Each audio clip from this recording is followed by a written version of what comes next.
faveur et on avait aussi le travail. Amen, amen. Mais dans un thème, le thème c'était quoi? C'était la première. Merci. Et on fait ça. Terminé maintenant. Ils ont fait de la pauvreté par l'esprit de Christ. Acclamez le Seigneur pour toi. Amen. Amen. Triompher de la pauvreté en l'esprit. Amen, amen. C'est un thème tellement important, très important, parce que ce thème est un thème qui n'est pas traité et qui conduit aujourd'hui beaucoup de personnes dans le désespoir, dans la pauvreté, dans la honte, dans la confusion. Lorsque tu acceptes de donner ta vie à Christ, ceux qui t'annoncent l'évangile te disent par exemple, viens à Jésus et tu seras délivré, viens à Jésus et tu seras sauvé, viens à Jésus et tu seras riche, et c'est normal qu'on te le dise. Mais lorsque tu viens à Jésus, tu ne deviens pas automatiquement riche. Tu ne deviens pas automatiquement délivré. Tu ne deviens pas automatiquement libéré. Il y a des principes à faire. Il y a des choses à faire. Alléluia. Il y a des choses à faire. Quelqu'un a dit, lorsqu'on va à l'école, c'est pour devenir quelqu'un. N'est-ce pas? Mais en allant à l'école, on ne va pas à l'école pour aller s'asseoir à l'école. On va à l'école pour aller apprendre, avoir les diplômes et devenir quelqu'un. Alléluia. C'est la même chose avec le Seigneur. Pas parce que tu vas à l'école que tu réussis. Pas parce que tu vas à l'école que tu auras un travail pour sortir de tes études. Pas parce que tu es parti à l'école que la société est obligée de t'octroyer un travail ou un diplôme.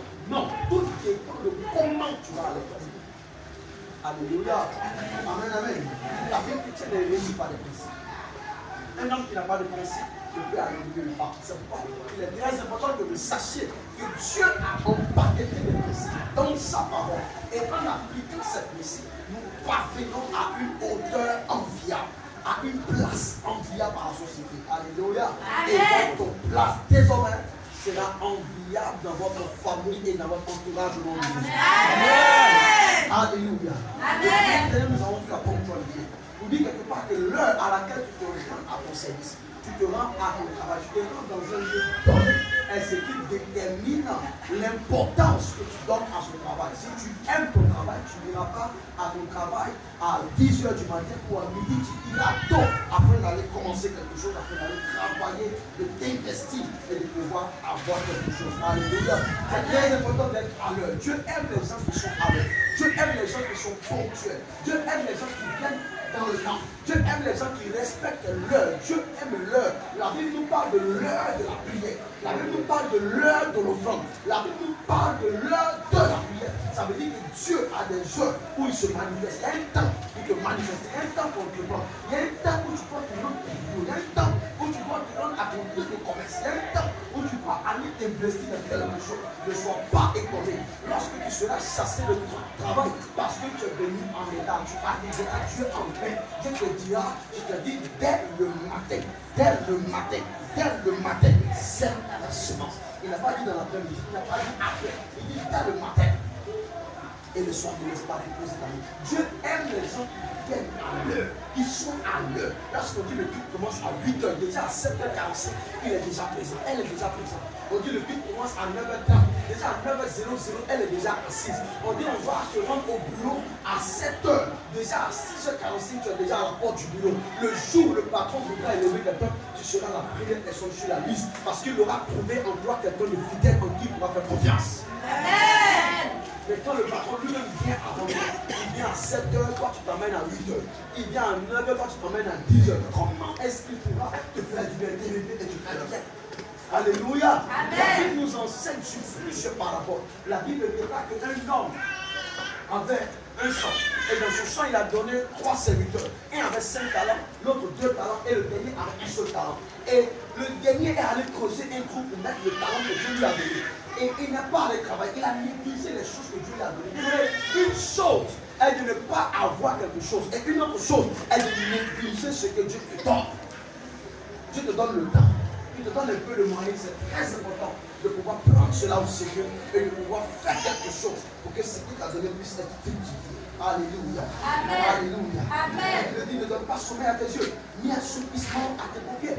Dégage dégage-toi comme la gazelle, dégage-toi et travaille. Comme je l'ai dit dimanche dernier, les parents nous disent la vie appartient à ceux qui se réveillent tôt. Et Dieu aussi nous dit, ne donne pas sommeil à tes yeux, ni assoupissement à tes paupières. Ça veut dire que je ne dois pas dormir. Si je veux réussir, je dois me réveiller tôt.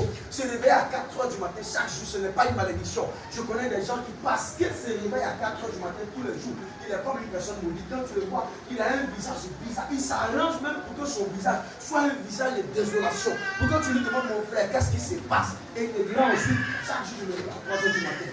Chaque jour, je me réveille à 5 h du matin. Ça peut dépendre. Il y a des gens qui se réveillent à 3 h du matin, toute leur vie de travail, 3 h du matin, mais ils ne sont jamais pleins. Alléluia. Amen. Alléluia. Amen. Tu vas remarquer une personne qui évolue. Une personne que Dieu bénit est une personne qui ne se plaint jamais. Même si quelque chose est perdu, il ne se plaint pas. Même si quelque chose est bizarre dans sa vie, les choses vont mal, il ne se plaint pas. Mais il donne toujours gloire à Dieu. La Bible dit qu'Abraham, la femme d'Abraham était stérile, mais il donnait toujours gloire à Dieu. Et le Seigneur l'a visité à 100 ans. Je vois une visitation étrange dans la vie de quelqu'un. Alléluia. Soyez à l'heure. Et lorsque vous partez au travail, travaillez. Même si c'est pour toi-même, il faut travailler. Même si c'est pour un patron, il faut travailler. Frère, on ne se moque pas de Dieu. Ce que tu refuses de faire pour ton patron, le jour où tu auras ta propre entreprise, personne ne le fera pour toi. Ce que tu refuses de faire pour les autres, le jour où tu auras ta propre entreprise, personne ne le fera pour toi. C'est pourquoi arrêtez de voler vos patrons. Arrêtez de faire les couchas, les plus bas, tellement comme vous le donnez. Arrêtez, arrêtez, arrêtez. Parce que tout ce que vous volez dans la vie, ils finiront au-dessus de vous. Tout ce que vous pillez, vous volez dans la vie, ils finiront au-dessus de vous. Tu finiras au-dessus de celui qui t'a embauché. Tu finiras au-dessus de celui qui t'a embauché. Tu finiras au-dessus de celui qui t'a embauché. Joseph était persévérant dans ce qu'il faisait. La Bible dit qu'il était l'esclave de Potiphar. Il était l'homme à tout faire de Potiphar. Il était celui qui s'aimait, qui travaillait sur le soleil et sur la pluie. Dans la maison de Potiphar, dans les champs, il travaillait. À la maison, il travaillait. Partout, il travaillait. Dans les affaires, il travaillait. Et la Bible déclare qu'il n'a jamais volé Potiphar. Il n'a jamais été infidèle. Il n'a jamais été déloyal. La déloyauté détruit. La déloyauté détruit. La déloyauté détruit. Tu n'as pas besoin d'accuser ton papa. Tu n'as pas besoin de maudire les autres, de rendre un mauvais témoignage comme ton père ou ta soeur avec laquelle tu travailles. Tu n'as pas besoin de ça.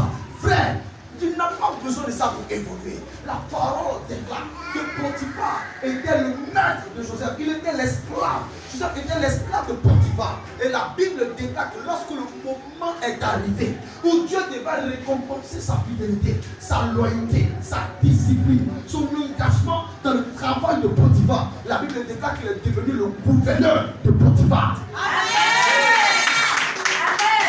Alléluia. Amen. La loyauté, la fidélité, le fait de ne pas voler les autres, mentir aux autres, glisser dans les autres, n'aie jamais l'impression qu'une personne au devant de toi est plus riche que toi, plus prospère que toi, plus bénie que toi. Parce que si tu te mets à glisser, à faire des choses dans le louche, tu ne seras jamais à la lumière, tu ne parviendras jamais à la lumière. Amen. Alléluia. Amen. Tu veux que la rosée du ciel t'arrose, la bénédiction de Dieu t'arrose, alors ne triche jamais, ne vole jamais, ne cherche même pas à changer les chiffres. Même si on ne t'a pas vu, Dieu t'a vu. Même si on ne parlait pas, Dieu le sait. La Bible déclare qu'un homme s'appelait Géasi. Et Élisée avait refusé de prendre des bénédictions dans la vie d'un homme pour qui il avait prié. Et la Bible dit que Géasi a tourné derrière Élisée pour aller dire au monsieur, mon maître m'a envoyé derrière toi pour que tu puisses me donner ce que tu lui dois. La Bible dit que le maître est descendu, le monsieur est descendu. Et il a donné beaucoup d'argent, beaucoup de vêtements, beaucoup de richesses à Géasi. Et Géasi est revenu, il allait cacher ça dans sa maison. La Bible dit que lorsqu'il est revenu vers Élisée, l'Esprit du Seigneur lui a révélé cela. Et la Bible déclare qu'au lieu que ce soit la bénédiction qui l'accompagne, la malédiction l'accompagne, la malédiction et la malédiction dans toute sa famille entière. Ne volez jamais personne. Ne trichez jamais contre personne. Parce que votre temps arrive. Votre temps arrive. Amen. Son temps de gloire a sonné, c'est pourquoi il est dans sa gloire, laisse-le manger. Son temps de bénédiction a sonné, c'est pourquoi il est dans sa bénédiction, laisse-le manger. La Bible déclare, il y a un temps pour tout sous le soleil. Un temps pour tout, un temps pour les arbres, un temps pour la forêt, un temps pour aussi un temps pour toi. Il y a aussi un temps pour toi. Il y a aussi un temps pour toi. Il y a aussi un temps pour toi. Alléluia. Il y a un temps pour toi. Tu n'as pas besoin de voler quelqu'un, de tricher quelqu'un. Travail. Le travail est un endroit. Le travail est une bénédiction. La Bible déclare que tout travail procure l'abondance. La Bible dit que tous les boulots procurent l'abondance. Mais ça dépend de comment tu entreprends. Ça dépend de quel engagement, quelle fidélité, comment tu entreprends. Et c'est ce que nous allons voir aujourd'hui. Dis un amen. Amen. Alléluia. Tout travail procure l'abondance. Nous avons vu le facteur service. On a dit que celui qui ne sert pas Dieu ne peut pas avoir la faveur de Dieu. Le dimanche dernier, j'ai dit que nous prospérons de deux manières. La première manière, c'est le travail. Et la deuxième manière, c'est la faveur de l'Éternel. Un homme peut travailler toute sa vie, corps, âme et esprit. Un homme peut travailler comme un lion, comme un éléphant, et puis percevoir le salaire d'une souris, le salaire d'une fourmi, le salaire juste d'un enfant. Pourtant, celui qui a la faveur de l'Éternel, il travaille juste un peu. Et la faveur l'accompagne et multiplie sa bénédiction. La Bible dit, demandez à l'Éternel la pluie du printemps. Et l'Éternel produira des éclairs. Il enverra une pluie abondante. Et il donnera à chacun de l'herbe dans son champ. Je vois de l'herbe venir à toi. Amen. La Bible dit, c'est l'œuvre de l'Éternel qui te bénira. C'est l'œuvre de Dieu de ton Père qui t'établira. La Bible déclare qu'une dame avait honte. Elle avait peur de sortir au devant des gens. Elle avait peur de sortir, de causer avec ses camarades, avec ses amis. Elle avait une seule camarade qui craignait le Seigneur et qui ne pouvait pas se moquer d'elle. Elle avait peur même de s'approcher des païens parce qu'elle servait le Seigneur avec son cœur, avec son âme. Elle faisait tout pour la cause de Dieu. Mais la honte était dans sa maison. La stérilité était dans sa maison. Donc, elle avait peur de s'approcher de ses amis, de ses collègues, de ses frères, de ses soeurs parce que la honte était dans sa maison. Elle avait une seule camarade et sa seule camarade était Marie, la mère de Jésus. La parole déclare en Marc chapitre 1 que cette dame-là, il va arriver à un certain moment que son mari va aller dans le camp pendant qu'elle et son mari servaient le Seigneur. Il dit, pendant toute sa jeunesse, ils ont cherché un enfant, ils n'ont pas pu recevoir un enfant. Mais avant de servir le Seigneur, un jour, un ange va se présenter à lui et lui dire, Zacharie, ta prière a été exaucée, tes saumons ont été exaucés, ton service a été exaucé. Lorsque vous servez le Seigneur, Dieu ne peut jamais manquer de vous bénir. Dieu ne peut jamais manquer de vous visiter. Dieu ne peut jamais manquer de vous transformer. C'est pourquoi si tu as une belle voix, n'hésite pas à rejoindre le groupe musical. Si tu as un don de prière, tu peux prier avec nous. N'hésite pas à rejoindre le groupe d'intercession. Si tu peux évangéliser, n'hésite pas à venir évangéliser avec nous. La parole dit qu'un ange se révèle à Zacharie et lui dit, Zacharie, ta prière a été exaucée. Est-ce que vous savez qu'il y a des gens qui prient toute leur vie, mais jamais Dieu ne s'approche d'eux? La Bible dit, il parle et je leur tourne le dos. Il parle et je leur tourne le dos. Il y a des gens qui parlent à Dieu et Dieu leur tourne le dos. Mais lorsque vous servez le Seigneur, lorsque vous parlez à Dieu, Dieu s'aventure dans votre vie.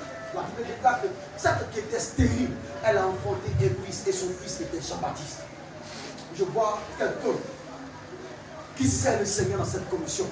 Avoir un témoignage extraordinaire au nom de Jésus. Tu n'as pas encore commencé à servir Dieu. Commence à le faire maintenant. Commence à le faire maintenant. Et tu pourras t'appuyer pour dire, Seigneur, étends ta main. Comment dirais-je, comme Ézéchias qui disait au Seigneur, Seigneur, regarde tout ce que j'ai fait pour toi. Regarde les appareils que j'ai achetés. Regarde les terrains que j'ai donnés. Regarde, j'ai détruit les statues de Baal dans ta maison. Seigneur, comment est-ce que je peux mourir maintenant? Et l'homme qui devait mourir dans quelques jours, sa vie a été prolongée de 15 années. Amen. Un vieux qui ne pouvait même plus marcher, Dieu lui permet de vivre encore 15 autres années supplémentaires. Lorsque vous servez le Seigneur, vous attirez la compassion et la faveur de Dieu dans votre vie. Une femme servait le Seigneur, elle balayait les vies. Une grande dame qui était salariée, qui avait beaucoup d'argent, elle balayait, elle pouvait même louer des gens pour servir, mais elle-même travaillait, elle venait, même les WC, les toilettes, tout ça, elle venait, elle lavait, elle passait les chaises. Et un jour, elle s'est arrêtée sur la montagne de Dieu, à l'hôtel ici. Et elle a dit au Seigneur, Seigneur, l'homme de Dieu a dit que nous servirons le Seigneur. Et il bénira le Père, il bénira le Dieu. Que ma stérilité, que les médecins ont dit, se transforme en fécondité. Et 3 mois seulement sont passés. Après la prière de cette dame, elle enfante d'un gros garçon. Alléluia. Vous servirez le Dieu votre Dieu. Et il bénira vos eaux, et il bénira votre père. Je vois quelqu'un servir, et pendant que tu sais, le Seigneur te restaure au nom de Jésus.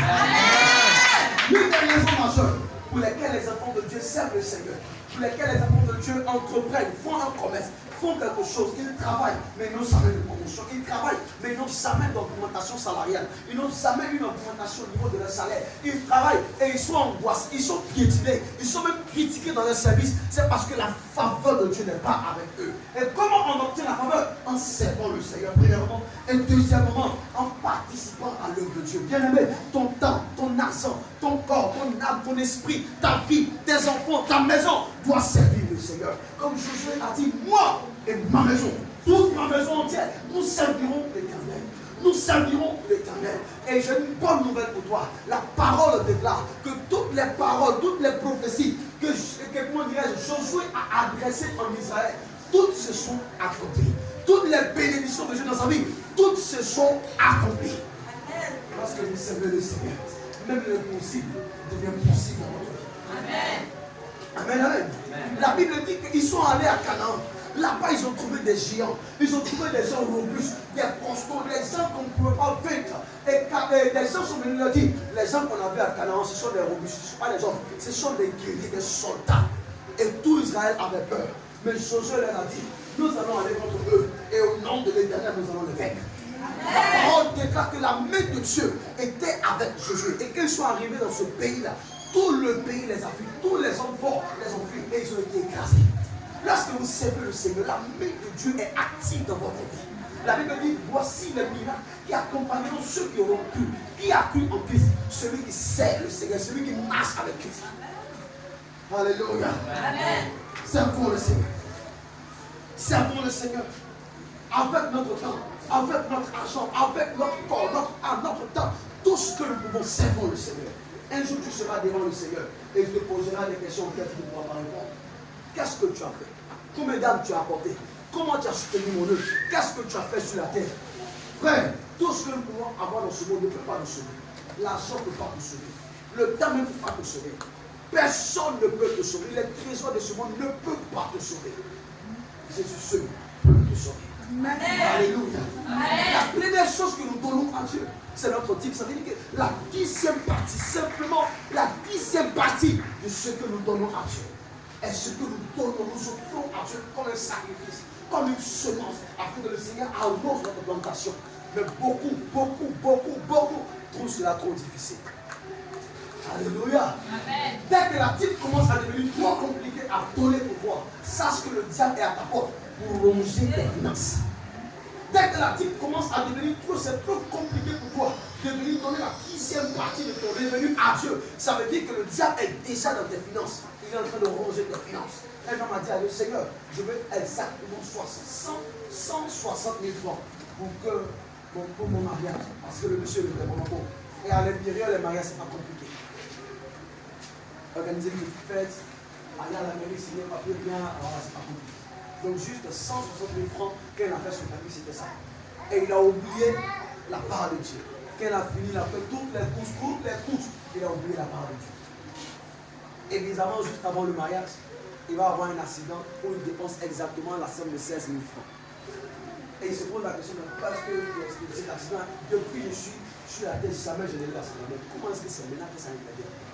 Il réfléchit, il faut que c'est la 10e partie exactement que Dieu venait de prendre sa part. Dieu le dimanche dernier, que tu le veuilles ou non, tu vas payer. Que tu le veuilles ou non, tu vas payer. Soit tu vas le payer dans les médicaments. Si tu ne l'as pas payé en Dieu, tu vas aller le payer dans les médicaments, dans les accidents, dans les trucs bizarres. Mais cela ne sera pas ton cas au nom de Jésus. Alléluia. Cela sera même mon cas au nom de Jésus. Ça sera sécurisé, tes enfants seront sécurisés, ta vie sera sécurisée au nom de Jésus. Et aujourd'hui, ce que nous allons voir, c'est la prière. Bien-aimé, si tu entreprends, tu fais un travail, tu fais quelque chose, que tu ne pries pas pour ton travail, bien-aimé, laisse-moi te dire simplement que tu n'es pas loin devant moi. Laisse-moi te dire que ton commerce n'est pas loin de tomber. Parce que la Bible déclare une porte grande et d'un accès efficace. Il est ouvert. Mais les ennemis qui sont au devant de la porte sont venus. Et pour pouvoir vaincre ces tes ennemis qui font la violence. La Bible dit en Matthieu 11, 12, depuis le temps de Jean-Baptiste, le royaume de Dieu est devenu forcé. Et ce sont les violents qui s'en emparent. Alléluia. Ce sont les violents qui s'en emparent.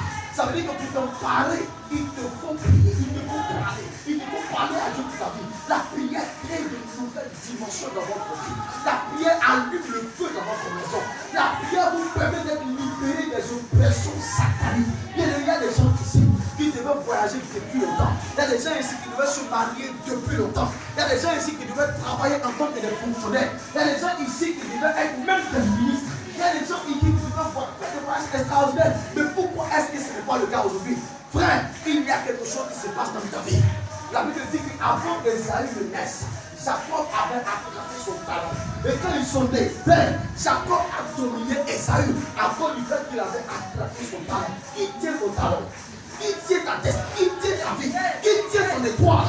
La Bible dit que lorsque Jésus est né, en Matthieu chapitre 2, lorsque Jésus est né, les rois de la terre, héros, tout le monde a vu son étoile. Et les gens commençaient à courir vers lui pour aller le tuer, pour aller le détruire. Et un décret a été donné. À cause de lui seul, ils ont demandé à tuer tous les nouveaux-nés en Israël. Alléluia. Alléluia. Est-ce que tu sais que quand tu es né, à cause de ta simple naissance, des démons ont été délégués depuis l'enfer afin de te voir mourir. De te voir mourir dans la pauvreté, dans la misère, dans la maladie, dans la destruction. Alléluia. Seule la prière pourra les détruire. Seule la prière pourra déjouer le plan. Seule la prière pourra donner la victoire et le triomphe sur eux. Alléluia. La prière, la prière et la prière. Dès que la prière commence à faire défaut, sache que l'ennemi est déjà à ta porte.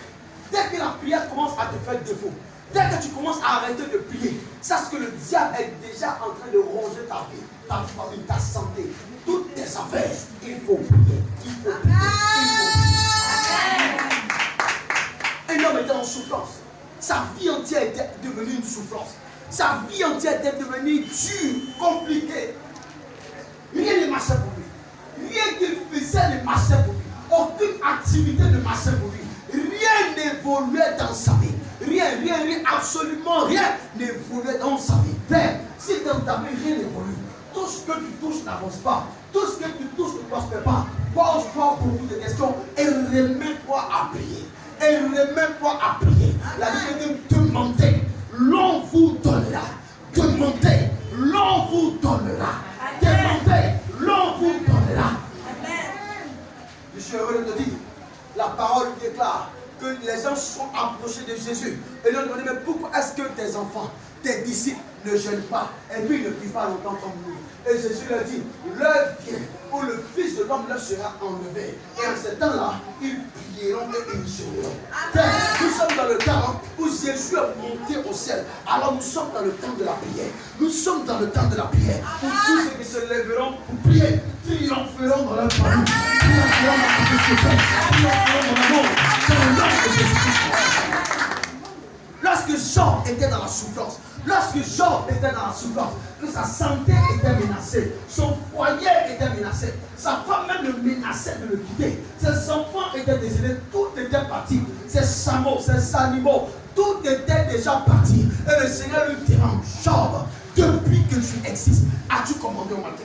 As-tu montré sa place à l'aurore? Est-ce que tu as montré la place de Satan? Est-ce que tu as dit au diable que sa place n'est pas dans ton foyer, n'est pas dans ton travail, n'est pas dans ton corps, n'est pas dans ta destinée? Est-ce que tu lui as montré sa place, que sa place est en enfer? Les démons qui oppressent ton âme et qui oppressent ta destinée, mort la poussière à partir de cette prière. Alléluia. Il est temps de se réveiller à 2 heures, à 4 heures du matin et de prier le Seigneur. Frère, Dieu n'obéit pas aux gens qui reculent. Dieu n'obéit pas aux gens qui commencent un jour et le deuxième jour ils sont fatigués, ils sont désolés, ils sont essoufflés, ils sont fatigués, ils ont des excuses. Elle a commencé à prier 2, 3, 4 jours, à 24 heures. Le 4e jour, le 5e jour, elle se lève. Non, je suis fatigué, j'ai trop prié. Il faut que je me couche un peu. Frère, tant que la solution n'est pas encore arrivée, tu n'as pas le droit de te donner du repos.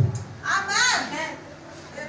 Tant que la solution n'est pas encore arrivée, tu n'as pas le droit de te donner du repos. Mais lorsque la solution viendra, c'est alors que tu dois te reposer. Quelqu'un qui n'a pas travaillé se repose comment? Quelqu'un qui n'a pas prié, comment est-ce qu'il aura du repos? La Bible dit, venez à moi. Vous tous êtes fatigués et chargés. Et je vous donnerai du repos. Mais le repos ne viendra pas tant que tu ne pries pas. Amen, amen. Cet homme était dans la souffrance. Il pleurait, il gémissait, il pleurait, il parlait, il pleurait. Mais le jour où il a trouvé la plateforme de la prière pour s'exprimer sur la plateforme de la prière, ce jour-là, toute sa souffrance a été enlevée.